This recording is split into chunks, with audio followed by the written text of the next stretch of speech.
Jerusalem. शहर यरूशलेम रोए ज़मीन पर वो वाहिद शहर है जिसे तीनों अलहामी मज़ाहिब यानी यहूदियत, मसीहियत और इस्लाम के मानने वाले इज़्ज़त व एहतराम की निगाह से देखते हैं और इसे मुक़द्दस सरज़मीन तस्लीम करते हैं। ये तारीख़ी शहर अपने अंदर मुख्तलिफ़ कौमों की तारीख़, उरूज व ज़वाल, जंग व जदल और दास्तानें समेटे हुए है, जिसने कुदरत और इंसान के हाथों तकलीफ़ें ही तकलीफ़ें बर्दाश्त की हैं। ये मुक़द्दस शहर कई बार उजड़ा और आबाद हुआ, लेकिन आज भी यरूशलेम लोगों के दिलों में एक इनफरादी मकाम रखता है। शहर यरूशलेम अपनी ज्योग्राफिकल लोकेशन के लिहाज से भी अजीब तरीन शहर है। ये शहर ढलवान पहाड़ी पर वाक़ है जो जज़रेल की सरजमीन से लेकर उक़बा तक फैला हुआ है, जो जुनूब और मशरिक़ के अलावा पहाड़ी के दरमियान घिरा है। हिस्टोरिकल रिकॉर्ड ये बताती है कि यरूशलेम में कभी कहत नहीं पड़ा, जबकि ये शहर 3000 साल से मौजूद है। यरूशलेम की वादियों में मौजूद दूर दूर तक फैले चूना पत्थर और संगमरमर की बंजर वादियाँ एक पुरकशिश और कुदरती वादी की शक्ल इख्तियार करती है। यरूशलेम के कई नाम हैं। मुख्तलिफ कौमों ने मुख्तलिफ दौर में इसे अलग अलग नाम से नवाजा है। इसका सबसे पुराना नाम जेबूस है। यहूदी लिटरेचर के मुताबिक हज़रत इब्राहीम अलैहिस्सलाम ने इस शहर को जेरा कहा था और बाद में शालीम नामी बादशाह ने 2000 साल कबल मसीह में इसमें शेलम का इजाफा कर दिया। इस तरह दो अबरानी अल्फाज यानी येरो और शलम का मुरक्कब ये शहर यरूशलेम कहलाया। इसके अलावा अरबों ने इसे सुनहरा शहर यानी गोल्डन सिटी का नाम भी दिया था, क्योंकि जब सूरज तुलू होता था तो उसकी किरणों से यहाँ सुनहरी पत्थरों से बने हुए मकानात जगमगा उठते थे। जब यहाँ रोमियों की हुकूमत आई तो उन्होंने इसे इलिया का नाम दिया था। इस तरह मुस्लिम हुक्मरानों ने इसे अल कुदस का नाम दिया, जबकि यहूद और नसारा ने यरूशलेम के नाम को ही तस्लीम किया और इस तरह आज तक इसे यरूशलेम कहकर पुकारा जाता है। इंसानी यादों में दुनिया का कोई मकाम बैतुल मुक़द्दस से कदीम अब तक मालूम नहीं हुआ है। अहले किताब के अकायद के मुताबिक इलिया वो सरजमीन है जिसके ज़रिया इंसान गुनाहों से पाक हो जाता है। यही वो जगह है जहाँ से कायनात की तख्लीक हुई। जबकि अहादीस के मुताबिक यरूशलेम में सबसे पहले खुद हज़रत आदम अलैहिस्सलाम या उनके किसी बेटे ने कदम रखा था। जैसा कि नबी सल्लल्लाहु अलैहि वसल्लम ने फरमाया है कि रुए ज़मीन पर सबसे पहली मस्जिद मस्जिदुल हराम है और उसके 40 सालों बाद बैतुल मुक़द्दस की बुनियाद डाली गई थी, लेकिन गालिबन उस वक्त यरूशलेम में इंसानी आबादी नहीं फैली थी। तारीख़ के मुताबिक सबसे पहले यहाँ आले साम यानी नूह अलैहिस्सलाम के बेटे साम की औलादें 2500 कबल मसीह में आकर आबाद हुईं, जिन्हें किनानी कहा जाता था। इसलिए यरूशलेम को कदीम तारीख़ में अर्ज़ किनान के नाम से याद किया जाता है। फिर 2000 कबल मसीह के ज़माने में हज़रत इब्राहीम अलैहिस्सलाम ने इराक़ से यरूशलेम हिजरत फरमाकर इस इलाके में पहुँचे और हबरून के मकाम पर सुकूनत इख्तियार की। किताब मुक़द्दस और इब्न कसीर की रिवायतों के मुताबिक उस वक्त यरूशलेम के बादशाह शेलम हज़रत इब्राहीम पर ईमान ले आया और इस तरह हबरून में हज़रत इब्राहीम की ताकत व कुदरत में इजाफ़ा हो गया। यहीं आपकी औलादें हुईं और आपने ज़िंदगी का बड़ा हिस्सा इसी मकाम पर गुजारा और हबरून में ही मदफून हुए।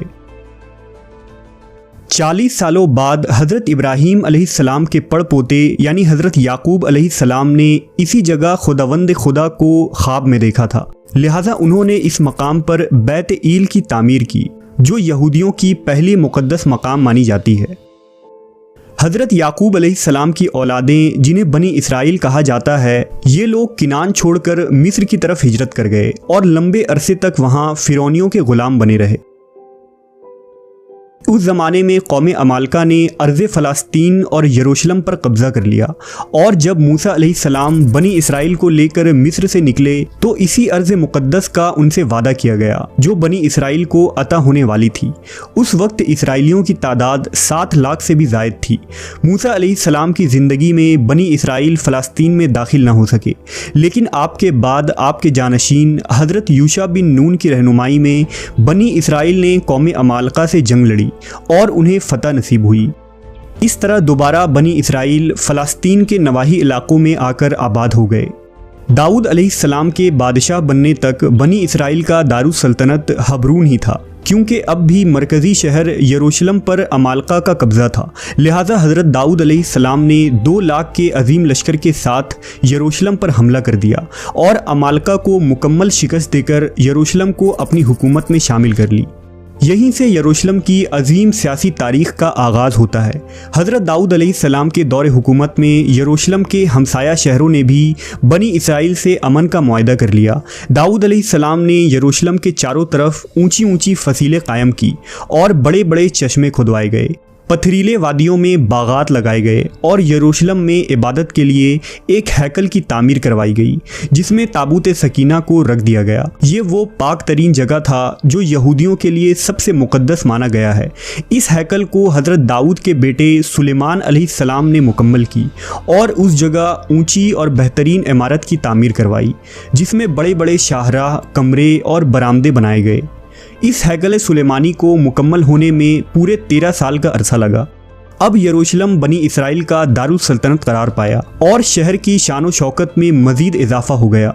शहर में सैकड़ों नहरें खुदवाई गईं, सड़कें पुख्ता किए गए और इस तरह यरूशलेम अपने दौर का सबसे खूबसूरत तरीन और अजीम तिजारती मरकज़ बन गया।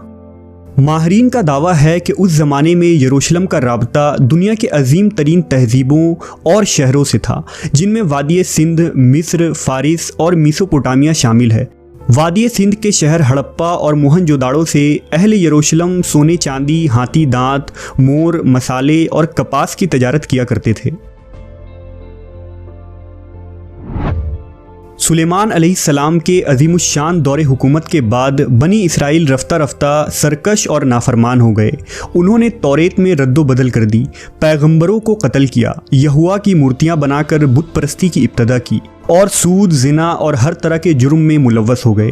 लिहाजा उनके इस नाफरमानी के तहत यरूशलेम पर बिरूनी ताकतों ने कई बार हमले किए और 1000 साल की इस तवील तारीख़ में तकरीबन 17 मरतबा यरूशलेम पूरी तरह उजड़कर दोबारा आबाद हुआ। उन हमलों में शाह मिस्र शीशाक का हमला, अशूरी बादशाह सीखरब का हमला, 500 कबल मसीह में बाबिल के बादशाह बुख्त नसर का हमला, 300 कबल मसीह में सिकंदर आज़म का जनरल सेकोपस का हमला और सन 70 ईस्वी में रोमी जनरल टाइटस का हमला तबाहकुन हमले थे। उनमें बुख्त नसर और टाइटस के हमले से यरूशलेम और यहाँ आबाद लोगों को सबसे ज़्यादा नुकसान पहुँचा। उस हमले में हैकल मुकम्मल तौर पर तबाह हो गया, तौरेत के नुस्खे जला दिए गए, इसराइली औरतों को असीर बना लिया गया, शहर में कत्ले आम हुआ, यहूदियों के तमाम मालो असबाब लूट लिए गए और यरूशलेम के तमाम अजीम मोहल्लात और तामीरात पत्थर के ढेर में तब्दील हो गए। टाइटस के हमले के बाद तकरीबन 5 सदियों तक शहर यरूशलेम बाज़नतीनी सल्तनत यानी ईसाई हुकूमत का हिस्सा रहा और फिर 5वीं सदी ईस्वी में इस्लाम की आमद के साथ यरूशलेम की तारीख़ में एक नए बाब का आगाज़ होता है। हज़रत मोहम्मद सल्लल्लाहु अलैहि वसल्लम नबूवत के 7वें साल सफ़र इसरा व मिराज पर तशरीफ़ ले गए। इस दौरान आप सल्लल्लाहु अलैहि वसल्लम मस्जिद हराम से बैतुल मुक़द्दस पहुँचे और तमाम अंबिया कराम की नमाज की इमामत करवाई और फिर इसी मकाम से बुराक पर सवार होकर 7 आसमानों के सफ़र पर रवाना हुए। इस तरह काबा शरीफ और मस्जिद नबवी के साथ यरूशलेम के बैतुल मुक़द्दस को इस्लाम का अहम तरीन मकाम का दर्जा हासिल हुआ। 16 हिजरी यानी 236 ईस्वी में हज़रत उमर इब्न ख़त्ताब के खिलाफत में बैतुल मुक़द्दस को यहूद व नसारा के हाथों से आज़ाद करा लिया गया और यरूशलेम इस्लामी सल्तनत का हिस्सा बन गया। 86 हिजरी में अमवी खलीफा अब्दुल मलक बिन मरवान ने मस्जिद अक्सा की तामीर कराई और खलीफा अब्बास मंसूर ने मस्जिद की मरम्मत कराई। मुसलमानों के यरूशलेम फ़तह करने के बाद कई अरब कबाइल वहां आकर सुकूनत पज़ीर हो गए और कुछ अरसे में ही यरूशलेम एक खालिस अरब इलाका में तब्दील हो गया। बनु अब्बास की खिलाफत तक यरूशलेम इस्लामी रियासत का हिस्सा रहा, लेकिन जैसे ही खिलाफत कमज़ोर पड़ने लगी तो 1099 ईस्वी में सलीबियों ने बैतुल मुक़द्दस को मुसलमानों से छीन लिया और यरूशलेम में मुसलमानों के खून से होली खेली गई। तकरीबन 88 साल तक ये शहर सलीबियों के कब्ज़े में रहा और आखिरकार क़िबला अव्वल की आज़ादी के खातिर 16 जंगें लड़कर सलाउद्दीन अय्यूबी ने 1187 ईस्वी में यरूशलेम को दोबारा आज़ाद करवा लिया।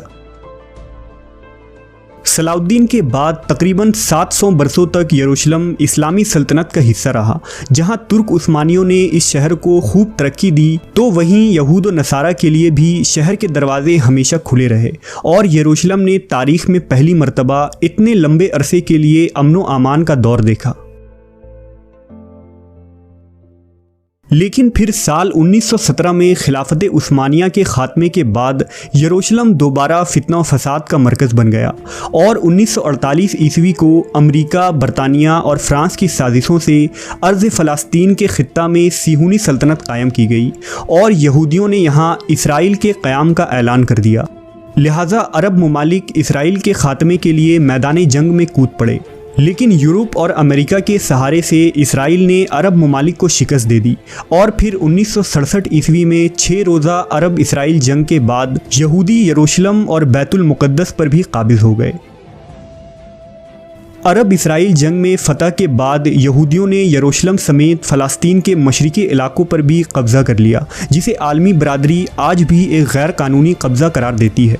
सिर्फ यही नहीं बल्कि वक्त के साथ इसराइल फ़लस्तीन के मज़ीद मुस्लिम इलाकों पर कब्ज़ा करता चला गया, जो आज तक जारी है। इन कब्ज़ों के रद्द अमल में हर साल फ़लस्तीन में इसराइल की इंसानियत सोज़ जुल्म के मनाजिर देखने को मिलते हैं। इसमें कोई शक नहीं कि फ़लस्तीनी मुसलमान अब तकरीबन 1 सदी से तकलीफ़ और आजमाइश की चक्की में पिस रहे हैं और ये दुनिया की वाहिद कौम है जो खुद अपने ही इलाके और अपने ही वतन में मुहाजिरों की सी ज़िंदगी गुजारने पर मजबूर है। लेकिन ये भी सच है कि दुनिया भर के मुसलमानों के दिल अहले फ़लस्तीन के साथ धड़कते हैं और वो किसी भी सूरत इसराइल का गासिबाना कब्ज़ा तस्लीम करने के लिए तैयार नहीं है। फ़लस्तीन का गम उम्मत मुस्लिमा का मुश्तरका गम है और ये बात भी रोज़े रोशन की तरह आया है कि बैतुल मुक़द्दस का मसला फ़कत अहले फ़लस्तीन का मसला नहीं बल्कि पूरी उम्मत का मसला है। अहदीस के मुताबिक कुर्ब क़यामत में यरूशलेम जंगों का मरकज़ होगा और वहाँ इस्लाम का गलबा होगा। हज़रत ईसा अलैहिस्सलाम का नुज़ूल भी इन्हीं इलाक़ों दमिश्क के मशरिक़ में सफ़ेद मीनार के पास होगा और वो दज्जाल को बाब लुद के पास कत्ल करेंगे। बाब लुद फ़लस्तीन के इलाक़े में बैतुल मुक़द्दस के करीब है और इस तरह फितना याजूज माजूज की हलाकत और इंतहा भी बैतुल मुक़द्दस के करीब जबल अल खुम्र के पास होगी। और क़यामत के करीब वो वक्त भी आएगा जब एक मोमिन जमात के हाथों मुसलमान ईलिया यानी बैतुल मुक़द्दस में इस्लाम का झंडा नस्ब करेंगे।